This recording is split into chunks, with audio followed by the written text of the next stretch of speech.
Halo Bapak Ibu semuanya, selamat berjumpa kembali dalam program SOS, Sahabat Orang Sakit.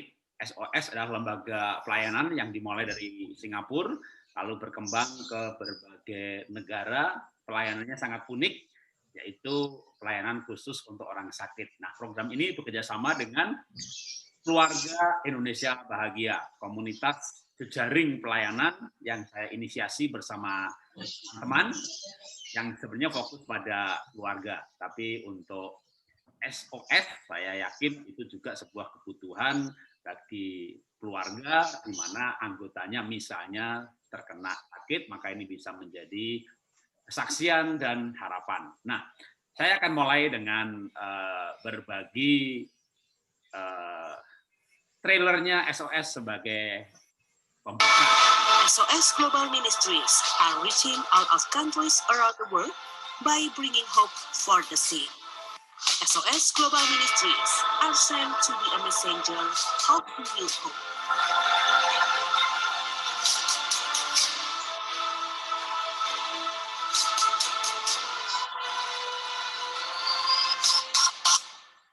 Iya, itulah trailer dan sekaligus juga ada beberapa akun sosmed dari SOS yang Bapak Ibu bisa akses untuk mendapatkan informasi atau pelayanan yang lebih lengkap.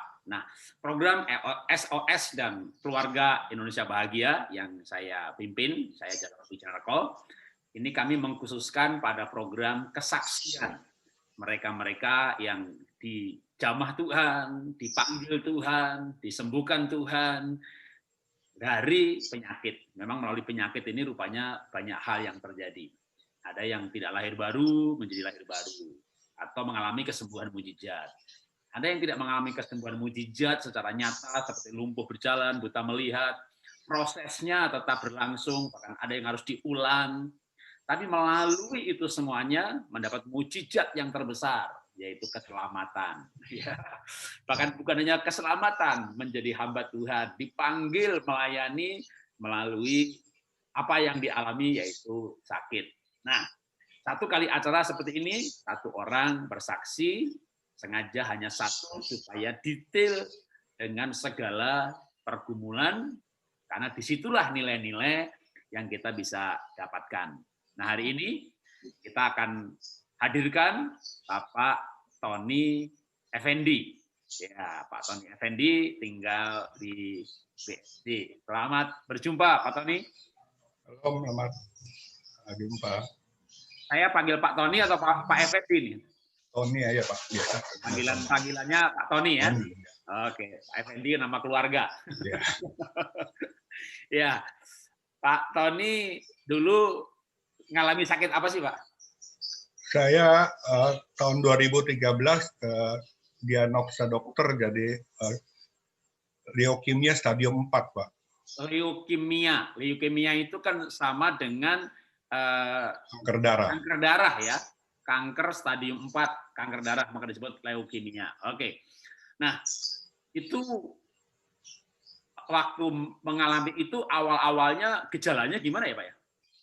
Gejalanya memang tidak terasa, tapi daya tahan tubuh berkurang, jadi kayak lemas, pusing, masuk angin, pegel-pegel, ngantuk gitu. Jadi awalnya begitu. Begitu diperiksa, itu udah ketahuan di stadium 4.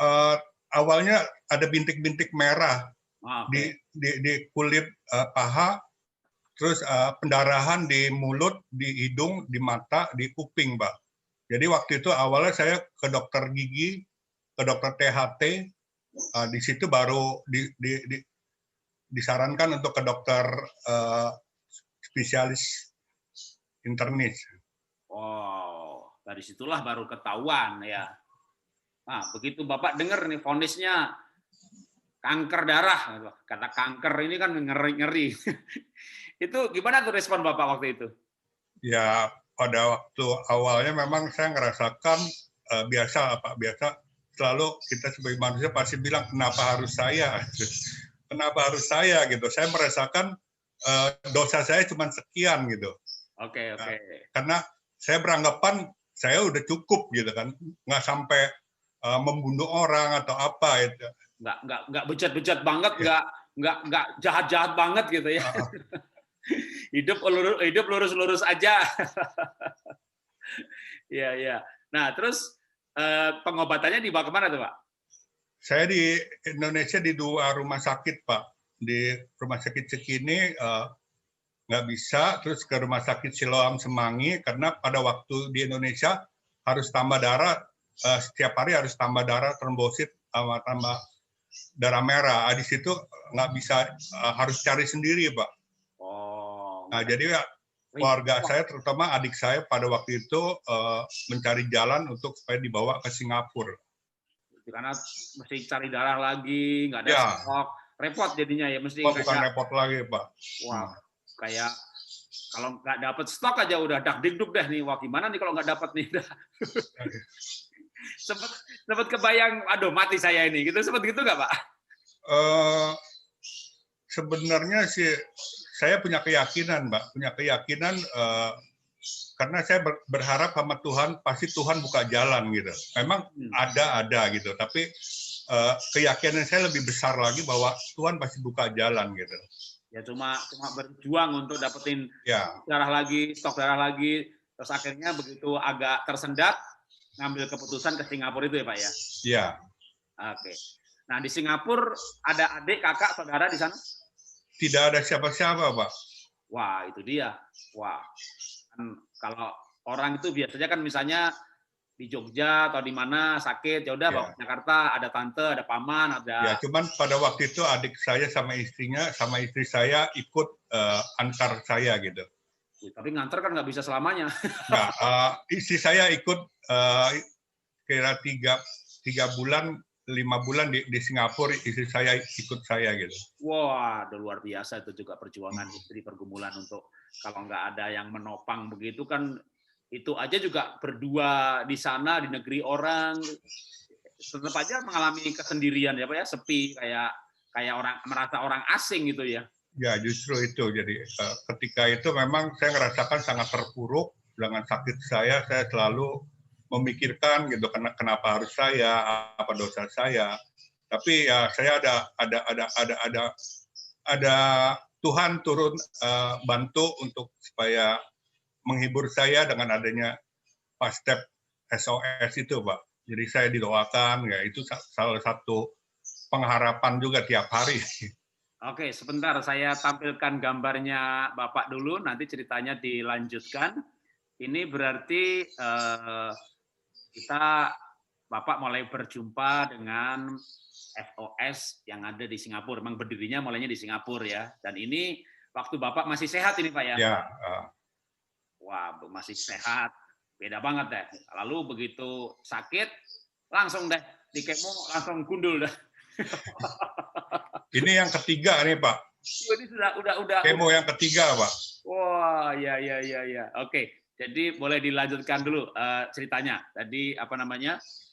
Gimana pergumulan Bapak waktu ke Singapura sampai akhirnya bisa berjumpa SOS? Pergumulannya saya juga tadinya nggak tahu mengenai SOS, tapi ketika itu waktu saya lagi terbaring itu ada satu hamba Tuhan datang, Pak Stefanus, memperkenalkan diri dari sahabat orang sakit, mendoakan, menguatkan saya.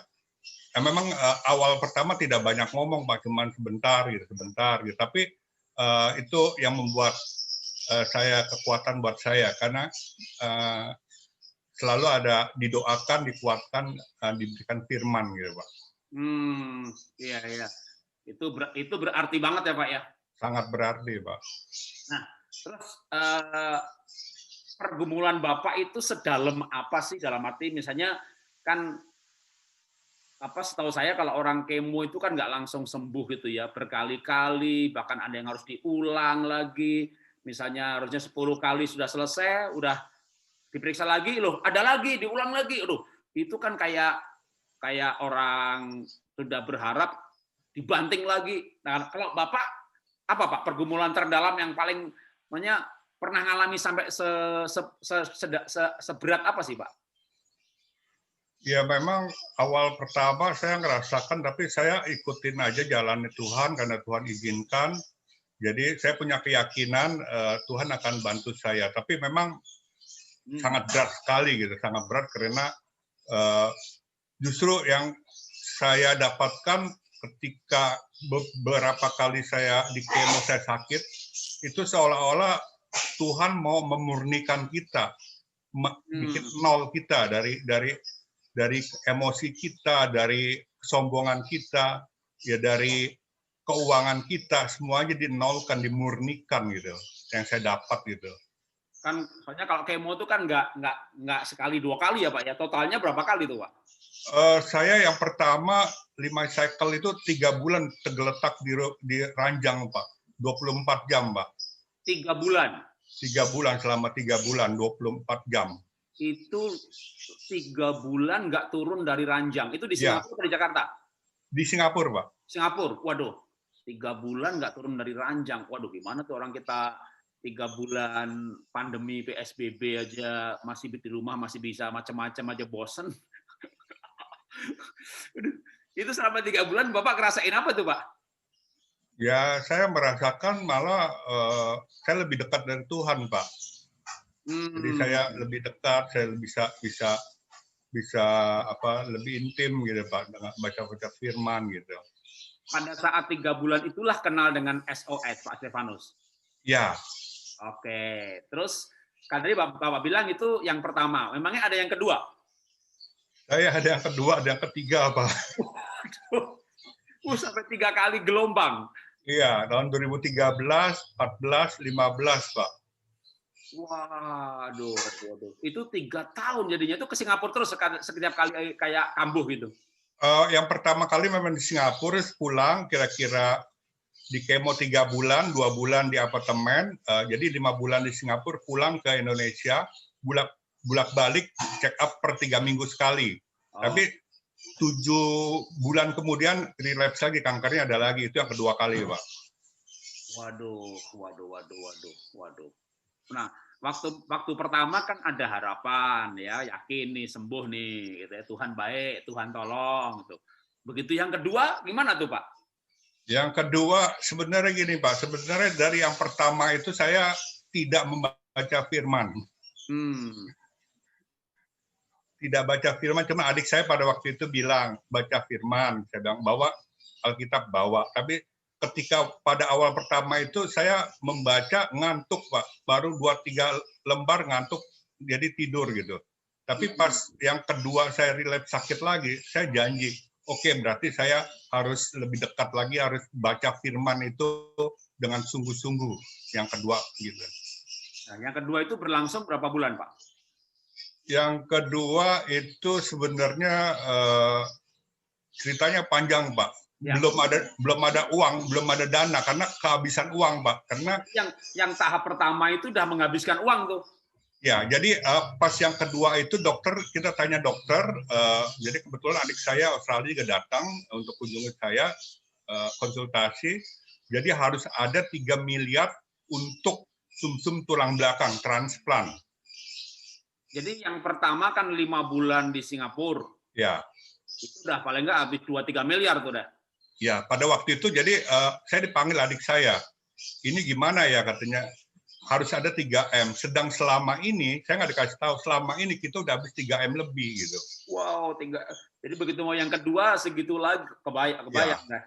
Jadi pada waktu itu saya dipanggil adik saya pada waktu itu panggil saya ngobrol berdua, dia tanya umur saya berapa, waktu itu umur saya bilang 52, ya kok sebenarnya lebih dari cukup, udah setengah abad. Tuhan Yesus saja hidupnya umur 33. Saya nggak tahu waktu itu penghiburan atau apa, tapi di situ saya benar-benar harap, cuman ini nggak bisa lagi, manusia, adik, orang tua, dokter udah nggak bisa diharapkan, kan harus ada, sudah habis 3M lebih, harus ada 3M, berarti cuma satu-satunya jalan, harus benar-benar andalkan Tuhan gitu. Iya, karena kalau duitnya banyak nggak masalah ya, kalau duitnya pas-pas untuk menyediakan 3 miliar lagi ini dari mana deh? Saya pribadi bukannya pedagang atau apa Pak, sama sekali. Jadi saya memang tidak ada uang sama sekali. Cuman ya kebetulan adik saya ada, keluarga saya bantu saya total gitu.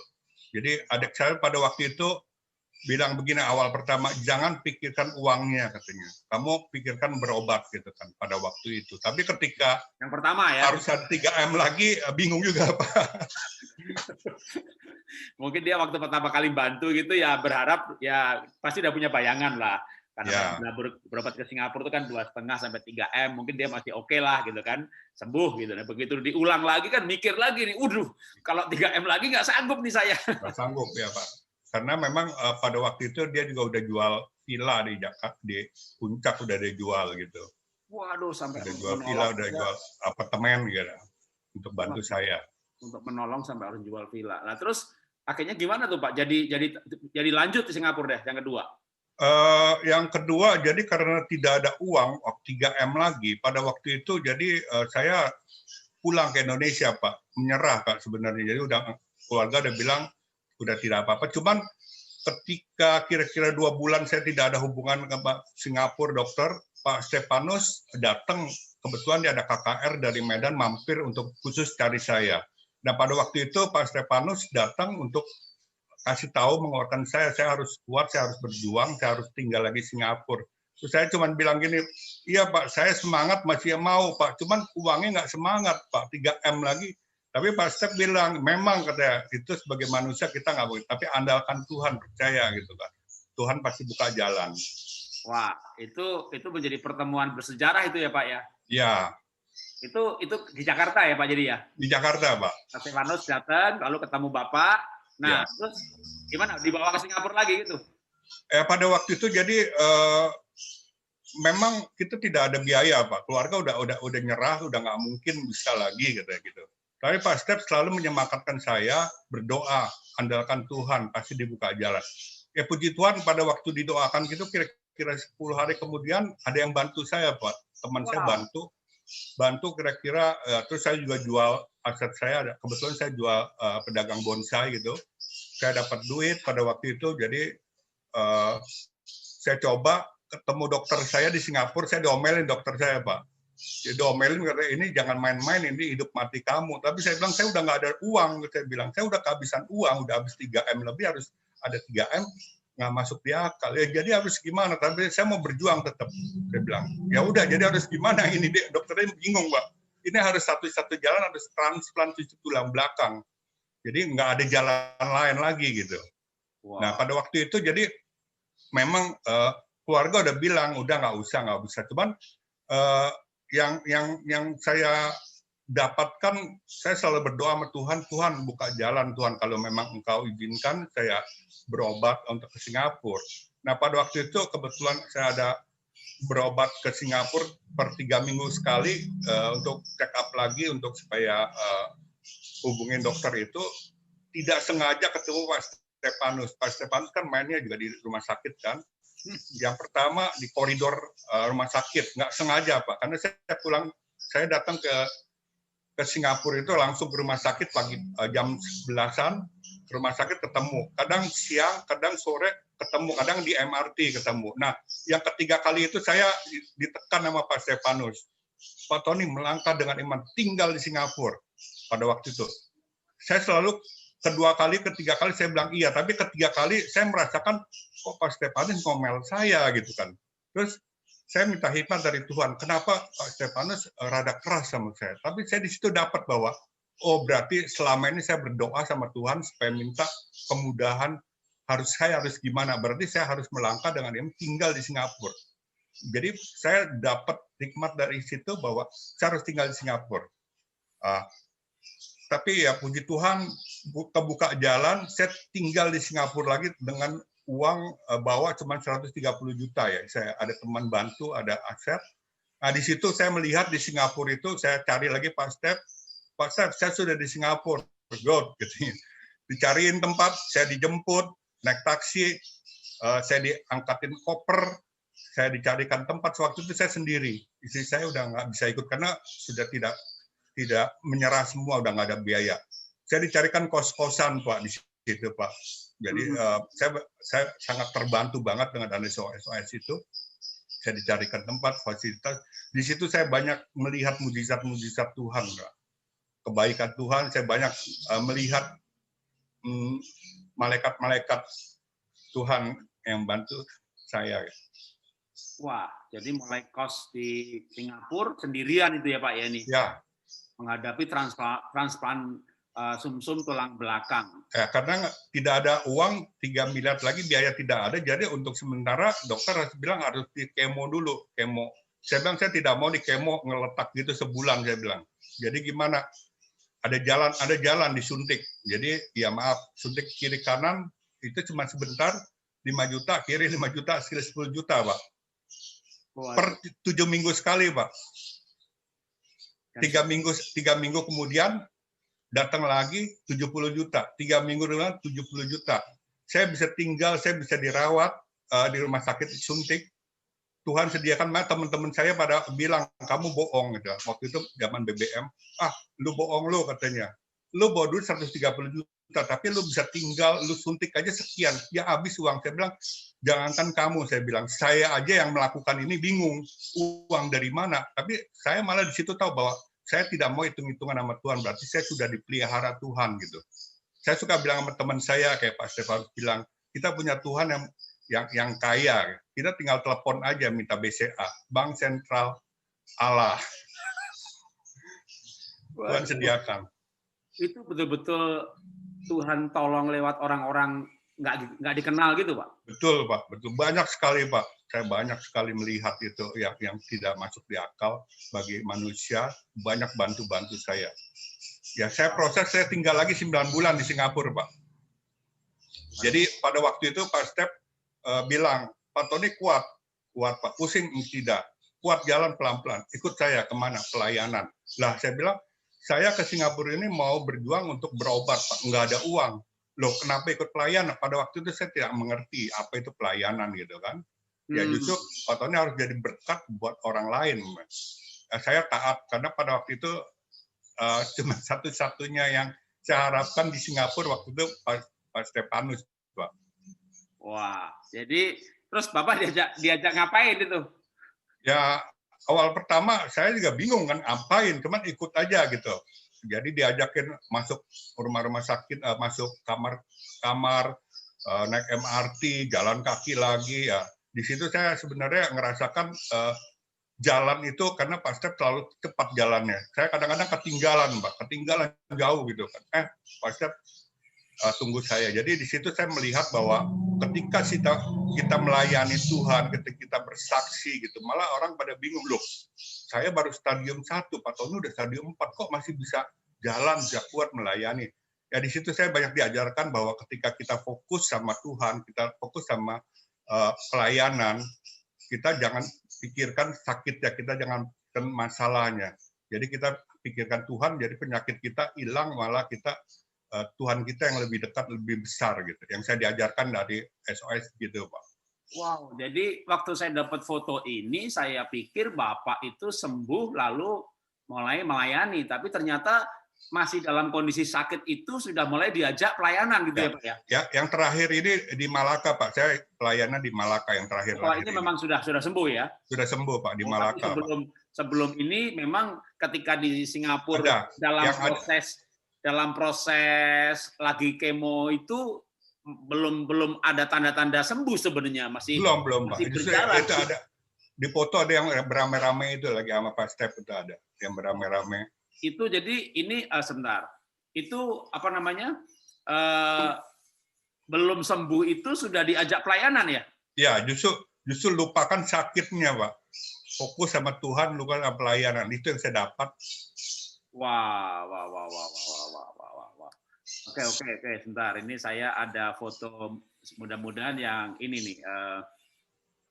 Jadi ketika sedang sakit pun, ya tentu mulai dengan ketemu Tuhan, kenal Tuhan, tapi mulai didorong untuk ambil bagian dalam pelayanan ya. Nah ini Pak ya. Oh, ini Bapak masih sakit ini? Masih sakit Pak. Ini saya baju biru Pak, ini di belakang Pak. Sakit-sakit diajak pelayanan, tapi itulah justru yang membuat Saudara, yang membuat Bapak menemukan arti hidup ini, Pak ya? Ya, betul. Wah, oke, oke, wah luar biasa, luar biasa. Itu berkat tersendiri itu ya. Jadi dari situlah sebenarnya muncul harapan hidup ya, Pak. Karena sebelum melayani, saya dengar Bapak udah sempat nggak punya harapan hidup juga ya, Pak ya? Ya, itu yang kedua kalinya, Pak. Saya sempat yang ketiga kalinya, saya kan direp lagi, Pak. Ketika saya sudah melayani, saya melupakan sakit saya. Memang waktu itu kan harus satu-satu jalan harus transplant ujung tulang belakang, cuman karena tidak ada biaya kan. Oh, jadi untuk menunggu itu ini ya, apa yang kedua ini kayak sementara sebenarnya. Iya. Terus yang ketiga jadi relapse lagi ketiga kali, Pak. Oh, oke. Jadi pada waktu itu memang saya merasakan keluarga saya semuanya telepon saya suruh pulang, suruh apa, jangan bikin susah apa gitu kan. Tapi di situ saya merasakan ada intimidasi dari iblis untuk bunuh diri, Pak, di lantai 25 di apartemennya Pak Hendra, Pak. Oh, jadi pada waktu itu saya ngerasakan mau lompat itu, saya berteriak sama Tuhan, Tuhan tolong saya, Tuhan. Ketika saya berteriak itu gelap semua, Pak. Tiba-tiba saya sadar ketika didoakan, dibangunkan sama Pak Pendeta Hendra, Pak. Kebetulan waktu itu di rumah Pak Hendra, apartemen.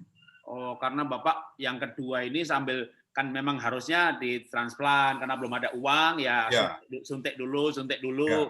Sambil menunggu tahap yang ketiga itu, ya Bapak pelayanan, tapi itu masih kondisi sakit, lalu malah justru singkat cerita tambah parah, sehingga yang ketiga itu ya Pak ya? Iya. Nah begitu masuk yang ketiga itu, Bapak mungkin sempat kadang mati kayak kecewa gitu ya, saya udah melayani kok nggak sembuh. Ya, justru saya bilang begini dalam hati, kayak orang Jakarta bilang, aduh kalau emang mau mati aja gitu kan, kok susah banget gitu. Yang saya dapat pada waktu itu. Tapi saya di situ malah ketika saya sadar bahwa berarti Tuhan mau pakai saya. Kalau memang istilah Tuhan mau panggil kan pada waktu itu. Tapi kenapa sampai 3 kali? Berarti ada sesuatu. Di situ saya bisa tahu gitu. Jadi begitu masuk yang ketiga itulah yang sebenarnya sempat mau bunuh diri di apartemen Pak Hendra itu ya. Tapi ya Tuhan kasih dihalangi ya, dikasih tiba kayak pingsan gelap gitu. Ada sadar didoakan ya Pak ya. Iya. Oh jadi ini gambar yang dalam tahap kemo yang ketiga nih. Ya, ini 3. Wow, yang sampai benar-benar gundul rontok abis dah. Iya. Wow. Kemo tahap yang ketiga ini, perawatan tahap yang ketiga ini berlangsung berapa lama, Pak? Kalau ini Pak yang ketiga ada mujizat Tuhan, Pak, pada waktu itu. Jadi kemonya cuman sebentar, Pak. Itu kalau cuman 10 harian, 10 hari. Oh, oke. 10 hari langsung ditransplant jadi, Pak.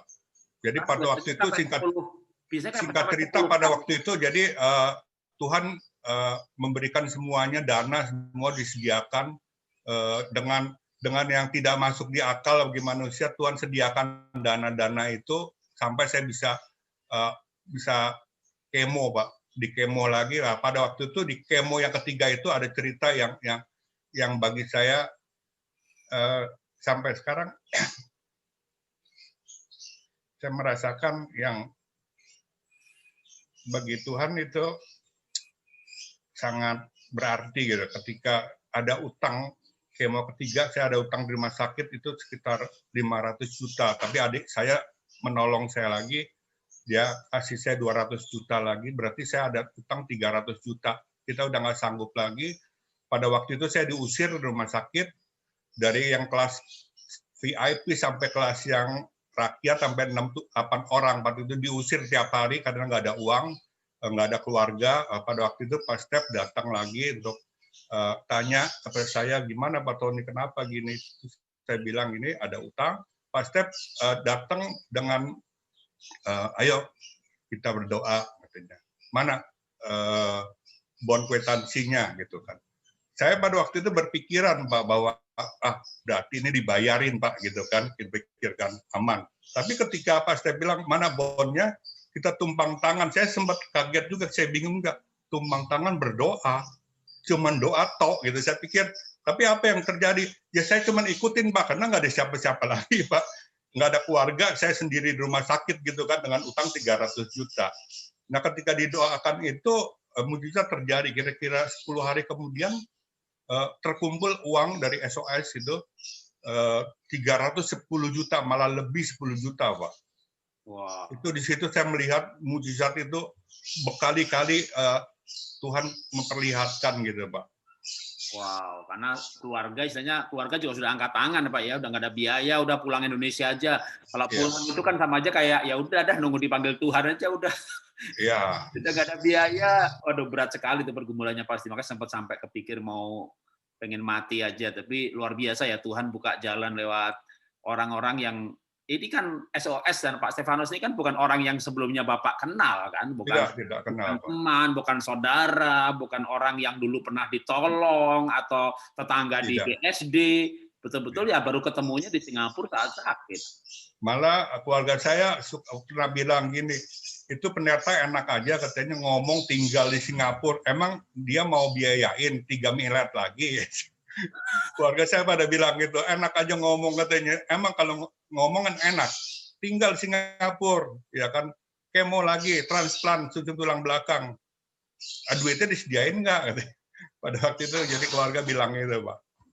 Wah, ya memang pergumulan ya ketika duit nggak ada itu kan pilihannya pihak keluarga pun pasti juga punya pilihan antara misalnya biayai anak sekolah yang masih butuh atau mengobati bapak atau mungkin memang betul-betul duitnya nggak ada deh. Jadi emang kalau udah nggak ada kan istilahnya ya tinggal pasrah udah pulang aja deh. Tapi justru disinilah sebenarnya ketika bapak istilahnya nekat gitu ya. Tapi ya kalau istilah sisi positifnya itu melangkah dengan iman. Tapi di situ bapak bisa melihat jalan-jalan Tuhan, terbukti bahwa Tuhan tidak membiarkan anaknya berhutang ya lewat dari doa dan Tuhan buka jalan, akhirnya paling tidak dari sisi biaya tercukupi. Nah, tadi yang ketiga tadi berarti cepat sekali Pak ya, karena saya pernah mendengar orang lain itu ya namanya satu paket terapi gitu sampai harus 10 kali. Ini cuma hitungan minggu, yang ketiga ini sembuh ya Pak ya?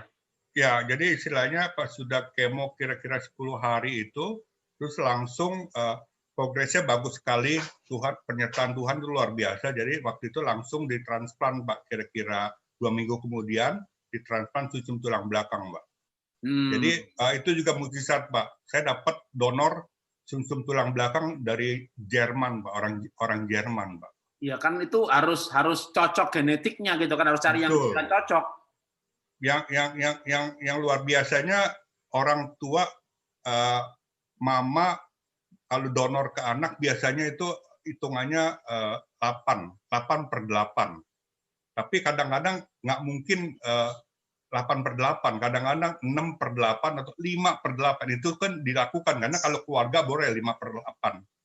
Jadi dia bukan 100%. Yang luar biasanya Pak, itu tanda dari Tuhan. Tanda dari Tuhan itu biasanya sempurna Pak. Saya dapat donor dari orang Jerman itu dapat 8/8 Pak. Wow. Jadi dokternya sampai sekarang aja kadang di Singapura suka ketemu saya suka geleng kepala, saya bingung katanya, kok bisa? Apa hubungan kamu sama orang Jerman gitu? Saya bilang saya ada hubungan, saya bilang karena Tuhan Yesus saya, Kristus saya bilang hubungannya di situ saya bilang. Tuhan yang bantu, kasih saya semuanya. Wah, jadi begitu ditransplant memang progresnya terus itu kesembuhannya luar biasa deh ya. Ya, luar biasa memang ketika itu yang kenapa saya bilang itu mujizat dari Tuhan, Pak. Golongan darah saya ya bukannya sombong, Pak. Di Indonesia udah transfusi orang Indonesia, pernah juga di Malaysia sebulan, Pak. Saya di kemo, Pak. Orang Malaysia terus di Singapura berbulan-bulan sampai setengah tahun darah saya darah Singapura, Pak.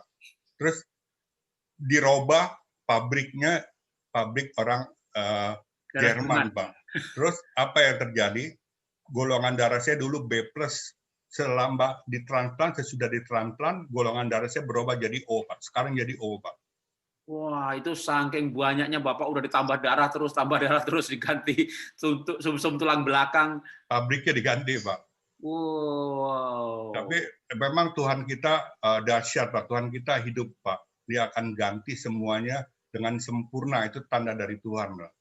Bisa golongan darah bisa dirubah, Pak.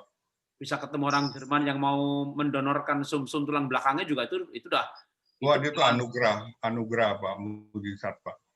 Waduh, itu luar biasa deh. Waduh, itulah yang ketiga ini yang menurut saya itu dapat donornya udah mujizat, kesembuhannya begitu cepat juga udah mujizat, sampai golongan darah pun Bapak mengalami perubahan ya dari B+ menjadi O. Wow. Wah, puji Tuhan. Wah, ini luar biasa, Pak. Nah, terus begitu sembuh langsung balik ke Jakarta atau masih sempat di Singapura dulu? Nah, sempat di Singapura, Pak. Singapura kira-kira 3-4 bulan itu, 3-4 bulan di Singapura. Dan saat itulah mulai diajak pelayanan itu ya, Pak ya? Pada waktu itu, jadi ketika sudah sebenarnya pelayanan yang banyak itu ketika lagi menunggu uang itu Pak untuk donor transplant itu yang tiap hari Pak. Tapi sesudah ditransplant saya harus istirahat gitu Pak. Jadi nggak boleh capek-capek selama setahun ya Pak. Jadi saya nggak ikut pelayanan. Cuman saya punya keinginan pada waktu itu, memang saya janji sama Tuhan, kalau Tuhan kasih saya kesempatan, Tuhan kasih untuk hidup saya kembali, saya mau ikut melayani. Pada waktu yang kedua itu Pak, ketika saya harus check up ke Singapura per 3 minggu sekali, saya selalu tanya dari Indonesia, ketika masih di Indonesia, tanya Pak Stefanus, Pak, besok saya mau ke Singapura, mau check up. Saya minta list orang-orang Indonesia yang ada di rumah sakit, saya akan untuk kunjungin, doakan mereka gitu. Jadi saya berpikiran bahwa banyak orang ketika sakit berobat check up ke Singapura, waktu senggang atau waktunya untuk shopping jalan-jalan. Tapi pada waktu itu saya tidak, saya konsentrasi tetap mau melayani gitu Pak. Oh, jadi antara 2 ke 3 setiap kali ke Singapura pelayanan, tapi setelah sembuh, setelah transplant kan memang harus istirahat selama setahun.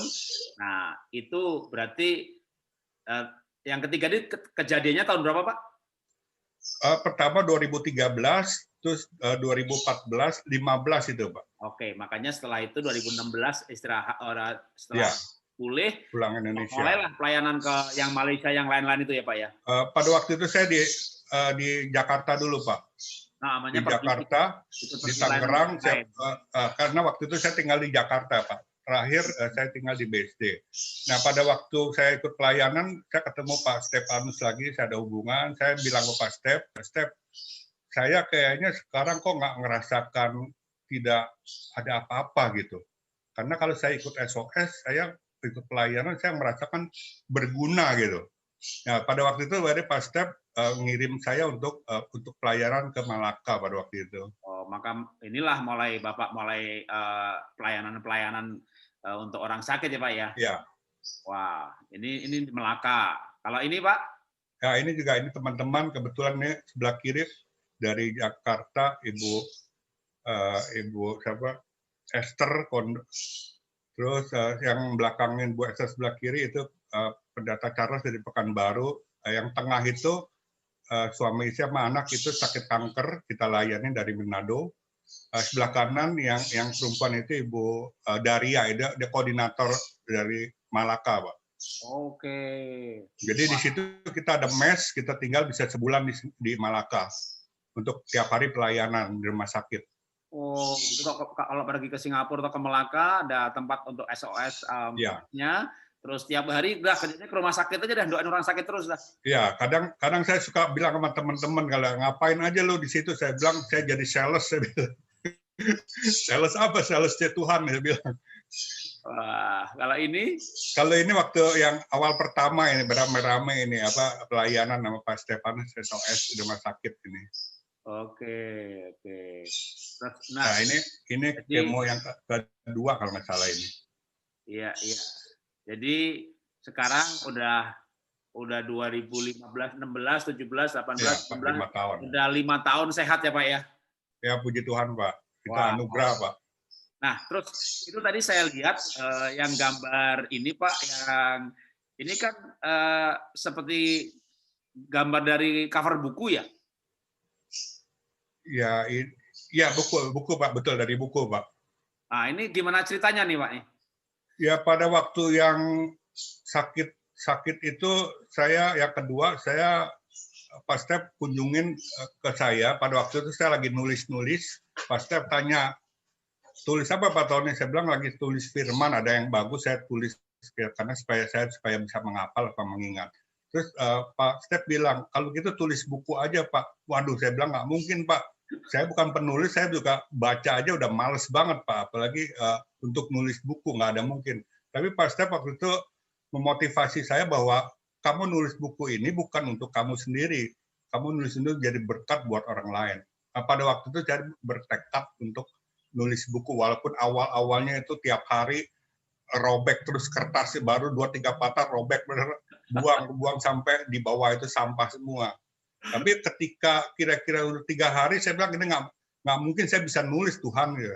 Nah pada waktu itu saya keluarkan Alkitab saya, Tuhan saya minta kamu Tuhan berikan saya hikmat supaya saya bisa menulis buku ini, supaya dikasih ide.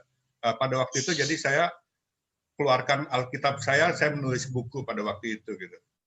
Wow, ini luar biasa nih dari sakit malah jadi melayani, malah jadi nulis buku. Itu jadi bukunya diterbitkan siapa, Pak? Diterbitkan waktu itu sama Andi Omset Jogja, Pak. Waduh, puji Tuhan. Jadi bisa jadi berkat bagi orang lain ya, Pak ya. Iya. Waduh, ini memang ya kadang-kadang kita waktu kita mengalami sakit kita nggak bisa mengerti ya kenapa ini terjadi. Bahkan Bapak sempat mau bunuh diri, tapi puji Tuhan, Tuhan gagalkan, lalu proses transplant berhasil, dan sekarang bisa hidup. Menurut saya hidup mulia, bermakna karena melayani Tuhan, nggak hidup untuk diri sendiri. Melalui sakit penyakit yang Tuhan izinkan, tapi justru akhirnya mengenal, menemukan makna hidup yang sejati. Bapak ada pesan-pesan terakhir Pak buat kita semuanya yang menyaksikan program ini? Ya, saya berpesan cuman kalau kita sedang ada masalah, terutama dalam penyakit gitu kan, andalkan Tuhan. Satu-satunya yang bisa kita harapkan cuma nama Tuhan, karena manusia, dokter cuman tidak akan mungkin bisa untuk bantu kita. Tapi kalau Tuhan yang Yesus Kristus yang bantu kita, yang memberkati kita, kita bahkan bisa diselamatkan gitu Pak. Oke, puji Tuhan. Terima kasih Pak Tony Effendi yang telah bersaksi pada hari ini ya, dan saya akan mengakhiri dengan menyampaikan sebentar ada penutup atau firman Tuhan yang saya mau sampaikan supaya kita boleh belajar tentang hidup ini ya. Saya ingin membacakan dari Mazmur. Dalam kitab Mazmur 34 ayat 18, firman Tuhan berkata, Tuhan itu dekat kepada orang yang patah hati, dan ia menyelamatkan orang-orang yang remuk jiwanya. Jadi kadang kita mengalami yang namanya patah hati, bahkan remuk ini jiwa. Seperti Pak Tony juga mungkin sempat mengalami remuk jiwa, dalam arti hancur hati karena ya keluarga sudah nggak ada biaya, istilahnya sudah menyerah, nggak ada duit lagi, udah ngapain ke Singapura atau pulang ke Indonesia, jangan di Singapura nanti malah ngerepotin orang. Ketika keluarga semangat mendukung, karena keluarga juga mungkin berharap tadinya 1 kali proses 3 miliar sembuh, oke lah. Tapi ketika nggak sembuh, kalau keluarga aja sudah kehilangan semangat, gimana yang sakit gitu kan? Orang itu sakit itu kan semangat kalau didukung. Ayo berobat, udah jangan pikir biaya gitu. Wah, yang tadinya nggak semangat ikut semangat. Tapi ketika keluarga juga sudah mulai berserah, nah saat itulah sebenarnya harapan itu ya biar pet bener kan dapat pertolongan, bener nggak dapat pertolongan. Tapi ya kita tahu ceritanya bahwa ketika terus berlanjut sakit nggak kunjung sembuh dan pertolongan belum datang juga, sampai pada titik terdalamnya Pak Tony sempat berpikir lebih baik mati saja. Tapi pada saat remuk hancur hati itulah sebenarnya firman Tuhan berkata, Tuhan itu menyelamatkan orang yang hancur hati. Karena kalau sudah hancur hati itu udah istilahnya kayaknya saya mati lebih baik gitu. Hanya Tuhan yang karena udah teman gak ada yang bisa menolong. Tapi pada saat hancur hati itu ketika ditolong, maka Pak Tony betul-betul yakin ini hanya Tuhan, hanya Tuhan yang bisa menolong. Kalau Tuhan nggak tolong ya lebih baik mati. Tapi justru pada saat seperti itu ketika Tuhan menolong, maka betul-betul manusia mengakui ini benar-benar hanya Tuhan.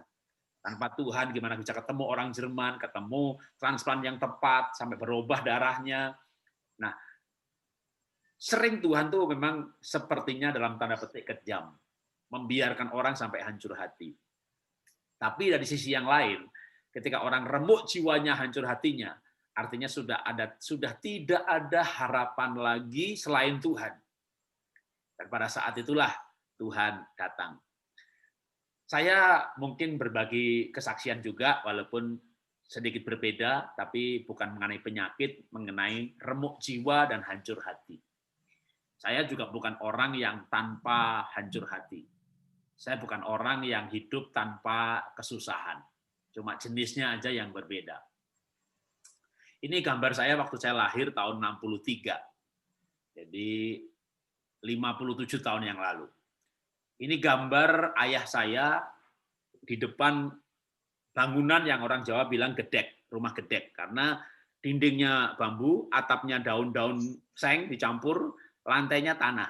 Jogan orang Jawa bilang. Lantai tanah itu sampai ke ruang tidur ya tanah, nggak diaci, nggak disemen. Dan itu bukan rumah sendiri, tapi bapak saya menjagai tanahnya orang lain. Jadi saya itu lahir di keluarga miskin. Karena lantainya tanah, dan tidurnya tidak di atas kasur. Tanah itu dikasih bambu-bambu, lalu dikasih tikar. Jadi jaraknya hanya 5-10 cm dari tanah. Nah itu lembab. Itu membuat kakak saya, adik saya 5 bersaudara, yang 3 kena paru-paru basah. Jadi 5-6 tahun kami terkena paru-paru karena kondisi kemiskinan seperti itu. Ya, kalau rumahnya seperti itu jangan tanya, namanya sandal, sepatu, baju. Saya umur 6-7 tahun sudah jualan es lilin untuk bisa hidup. Jadi ketika paru-paru basah, itu saya kalau bernapas itu istilahnya itu bengek, bunyi. Gitu. Kalau itu beberapa saat tertentu bunyi seperti itu. Maka kalau saya nonton televisi, itu mesti ke kelurahan.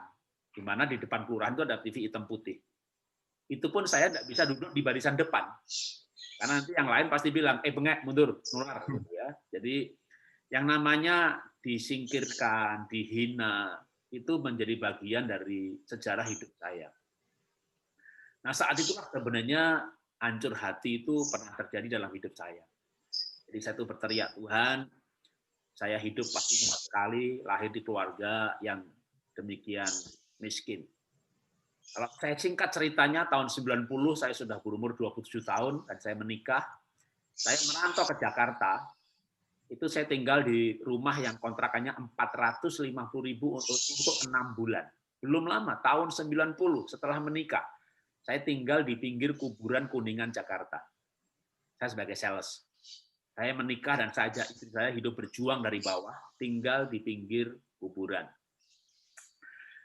Lalu singkat cerita, ya semua orang mungkin mengenal saya sekarang hari ini.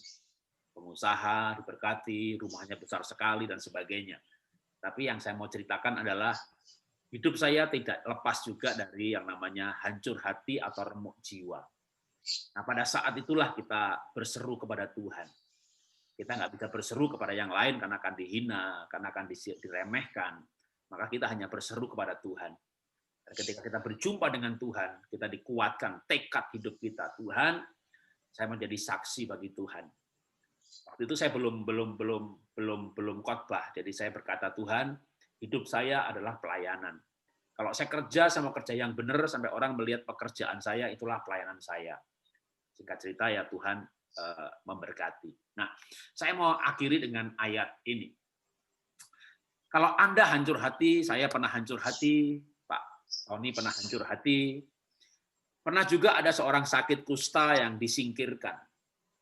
Ya, kalau saya disingkirkan karena kemiskinan saya, tapi ini orang karena sakit kusta. Karena kusta itu dianggap najis, tidak tahir. Markus 1 ayat 40, 41, 42. Seorang yang sakit kusta datang kepada Yesus dan sambil berlutut di hadapannya ia memohon katanya, kalau engkau mau, engkau dapat mentahirkan aku. 41. Maka tergeraklah hatinya oleh belas kasihan. Lalu ia mengulurkan tangannya menjamah orang itu dan berkata kepadanya, aku mau, jadilah engkau tahir. Seketika itu juga lenyaplah penyakit kusta orang itu dan ia menjadi tahir. Ketika ada orang yang mengalami penyingkiran, orang itu kalau disingkirkan nggak ada harapan. Disingkirkan itu menyakitkan. Orang kusta itu kalau berjalan dia harus berteriak, kusta, kusta, supaya yang lain minggir nggak tersenggol dia. Karena kalau dia menyinggol orang lain, yang lain menjadi tidak tahir, menjadi najis. Maka dia harus berteriak-teriak, najis, najis. Jadi bukan disingkirkan lagi, dia harus memberikan tanda-tanda supaya disingkirkan. Anda bisa membayangkan perasaan hidup orang kusta, pasti hancur hati, pasti remuk hati. Berbicara remuk hati, hancur hati, saya bukan berbicara, saya mengalami yang namanya remuk hati. Tapi kita mau berteriak sama siapa? Kita mau minta tolong sama siapa? Dan saya dulu bukan orang Kristen. Saya lulus SMA, baru saya tahu tempat berteriak. Dan ketika saya berteriak kepada Tuhan Yesus tolong saya. Hidup disingkirkan itu tidak enak. Hidup diremehkan itu tidak enak. Dan puji Tuhan, Tuhan Yesus melihat orang kusta itu. Dan saya juga Tuhan Yesus melihat saya. Tergeraklah oleh belas kasihan. Dan saya percaya juga, Tuhan hari ini juga bisa melihat saudara. Kalau saudara mau berharap dan berteriak kepada Tuhan, Tuhan, tolong saya. Karena pertolongan yang lain sudah ditutup. Pak Tony sudah mengalami, saudara-saudaranya, keluarganya sudah menyerah. Balik aja ke Indonesia. Siapa lagi yang mau tolong? Memangnya pendeta mau tolong? Siapa yang mau tolong? Ada yang mau tolong, Tuhan Yesus. Tuhan bisa menolong. Ya Tuhan yang hidup, ya Tuhan yang ajaib. Dan Pak Tony adalah saksi bahwa dia ditolong oleh Tuhan. Berharap kepada Tuhan. Bapak Ibu berharap kepada Tuhan. Bahwa Tuhan bisa memakai orang-orang yang tidak kita harapkan.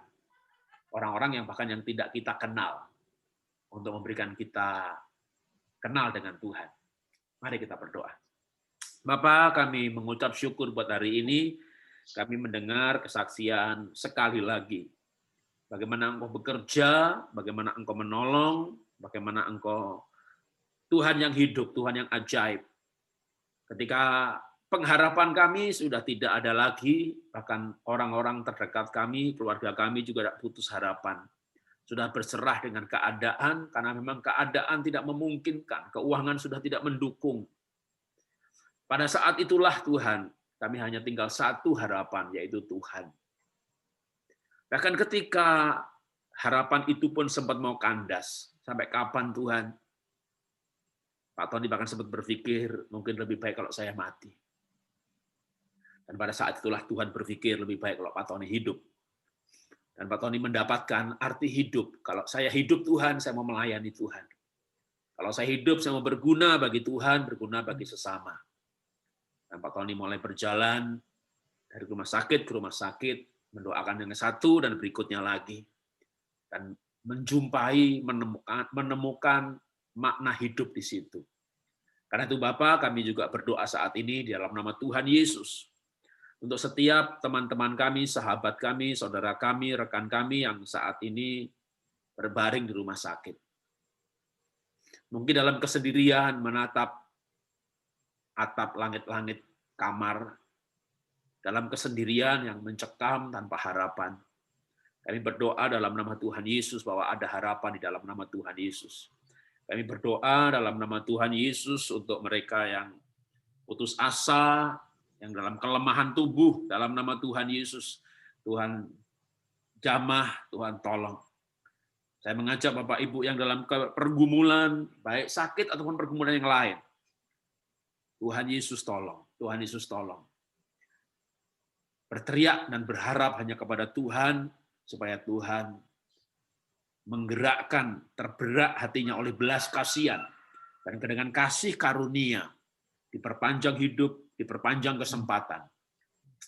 Yang sakit disembuhkan, yang mengalami kesusahan dihiburkan, yang mengalami kelemahan dikuatkan, yang kehilangan harapan diberi harapan baru. Karena di dalam Tuhan selalu ada harapan. Terima kasih Bapak untuk kesempatan hari ini. Kami boleh dikuatkan lewat kisah-kisah nyata yang membuktikan kebenaran firman-Mu, yang menyaksikan kuasa-Mu dan kasih-Mu sebagai bukti bahwa firman-Mu digenapi dan firman-Mu hidup. Terima kasih Bapa, dalam nama Tuhan Yesus kami berdoa mengucap syukur. Haleluya. Amin. Ya, terima kasih.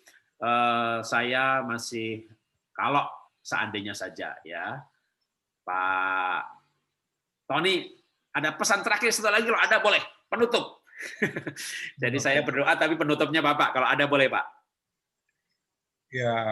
Kata-kata terakhir ya. Cuman kalau kita lagi sakit apa, kita harus lebih intim sama Tuhan. Jadi karena memang semuanya yang berdaulat itu Tuhan.